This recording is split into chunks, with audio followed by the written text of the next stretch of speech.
Disclaimer, this video is not intentionally political, and I try not to, so please don't harass me or anyone else in this video. If I messed up though, please inform me so I can do better later. Now, I recently watched the 2-year-old rom-com, A Rose. Now, I watched the movie and it was fine. But I wanted to see how the rest of the internet felt, and I have a whole lot to talk about. Well, you may not have noticed.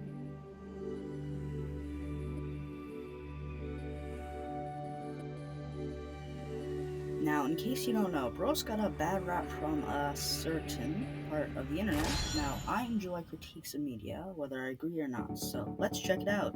This is what we are seeing now with Bros. So, Bros completely imploded. So there was huge press for this movie. Billy Eichner, who frankly I'd never heard of, I guess he was on Girls, which again is a show that I really didn't watch because I'm a straight man. First thing I noticed was how they had to affirm how masculine they were in the reviews, as well as Ben Shapiro not even watching this, which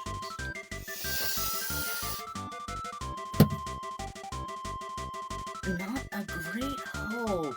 Now, both of their descriptions of the film are completely wrong, as well as a bunch of other stupid shit, such as misinterpreting the ending. Now, I don't want to directly state anything about the protocol things. I think it's ridiculous that the movie doesn't have an audience, which it does. Why else would there be so many other films and shows that are also gay rom-coms that are largely successful? But I think this is less a statement about a specific thing and is more about woke media in general. So let's talk about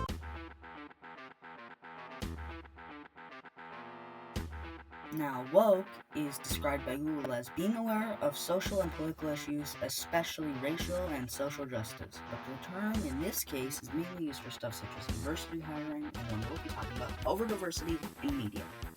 The main one people point out is Disney, as well as all their other sub-branches such as Marvel, Lucasfilm, sometimes Pixar. Now, I've seen a lot of these before, and they're bad. That isn't anyone's surprise. Everyone agrees. Now, I'm not one to go over the crowd, but these movies are interactively horrible. But the real question is it woke? No. I can understand from Lauren's perspective.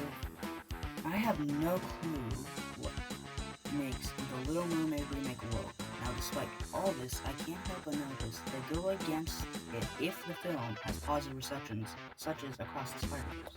Now, as you might have noticed, across most of these, there's one common pattern.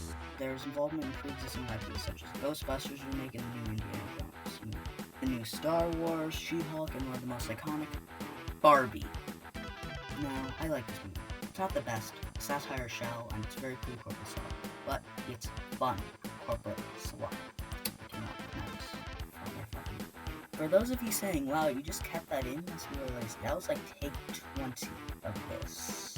I mean, even this thing I'm recording right now is just justifying that this is like take 2, so yeah. And it's funny. This is one of the most iconic films as not a lazy corporate swap remake. This is one of the biggest ones as well, mainly due to the treatment of Kens. And yes, I can understand how they would see it. And the film clearly ended with the Kens having less rights, but I'm guessing it's a commentary on how women still don't have rights, or just lazy writing. This I find pretty dumb. Plenty of films show stereotypes of women and nobody cares, so I really don't understand this argument. It is hypocritical.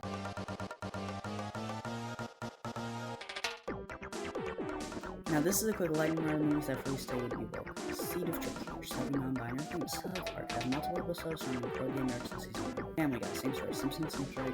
Friends features a storyline of Joey learning to accept his trans self. Sorry if I got that one wrong. I do not watch Friends, and this is like a 10 seconds, so okay.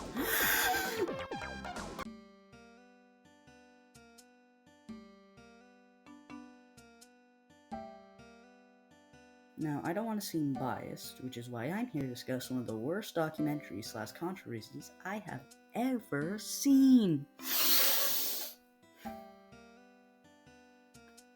Now, The Problem with the Pooh is a documentary that basically involves, well, the problem with the poo, and I don't want to go in depth with this, but overall, I think this is hypocritical as shit.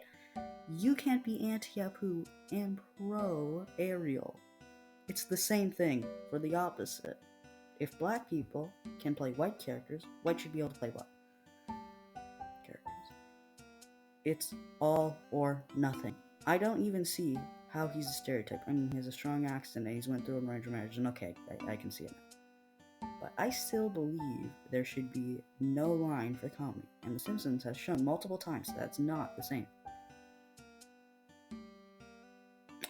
Yeah, this is very breathy. I'm recording this one take. I don't know if you can tell. It's not like okay with no. Anyway. Crappy transition time into.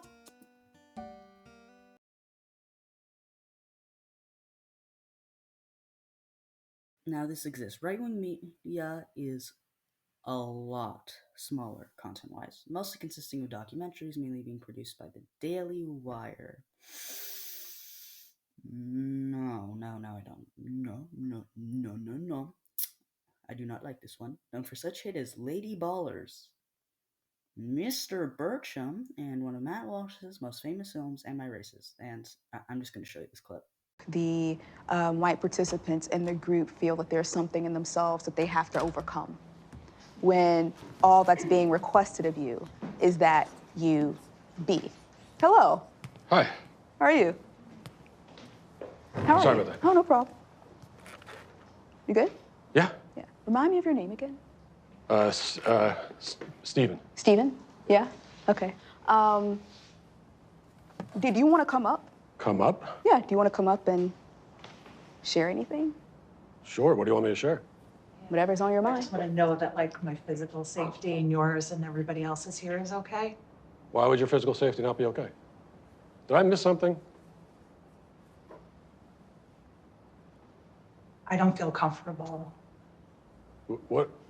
Can you guys catch me up to speed on what's going on here? You don't need to be caught up. We're going to be silent.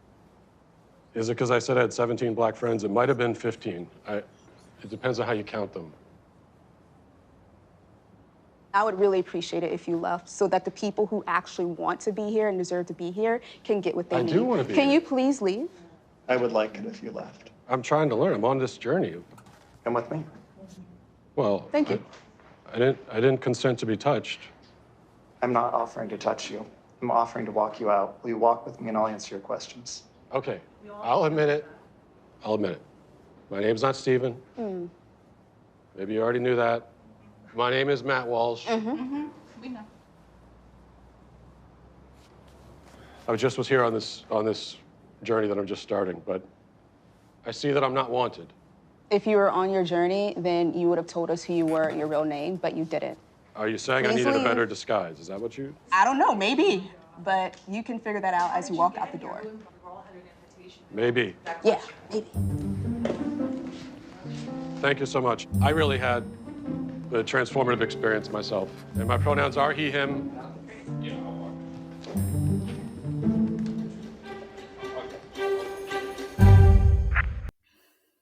Need I say more?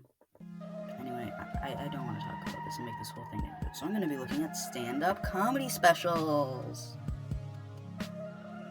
They're not funny. But I'm not offended. I don't think backlash makes any sense, especially since they're not that offensive anyway, so. On to shit I'd willingly watch. South Park in one of its most hated episodes, Mr. Garrison's fancy new vagina. And I'm not gonna show it. When you get past the more controversial, it's just a mediocre episode of South Park. It has a couple good jokes. The only thing is this isn't really alt-right media. Most of what I've talked about is bad stand-up specials that aim to offend, which is why we're entering the world of...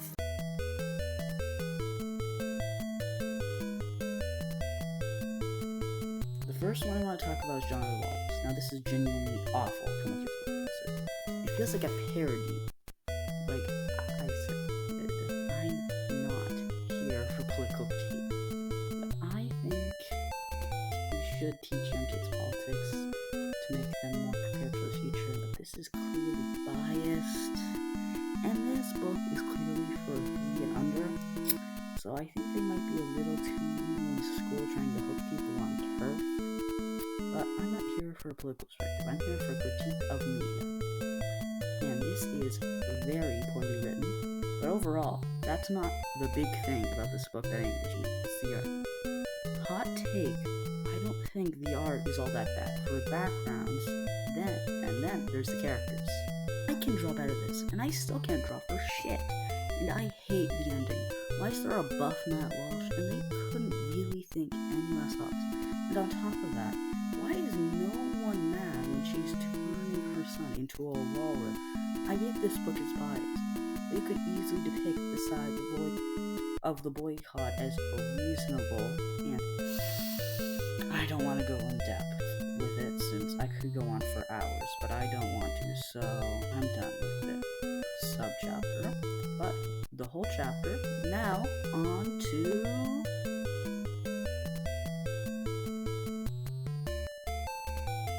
for the last question. Did we learn anything? First of all, don't avoid a piece of media because of its politics. It can stop you from seeing really beautiful art. If I saw the TV Globe or Memoir of a Snail, even The Brutalist was woke. You don't watch it, and also don't try to act before a piece of media actually releases. And don't bitch about something you didn't even watch.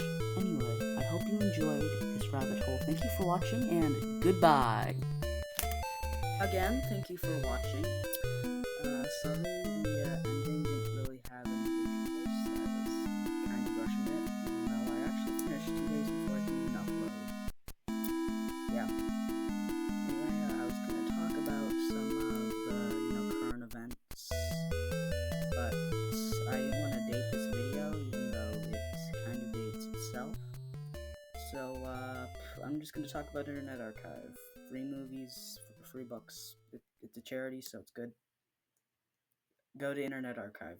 There's my end of the video advice. That's it. Bye.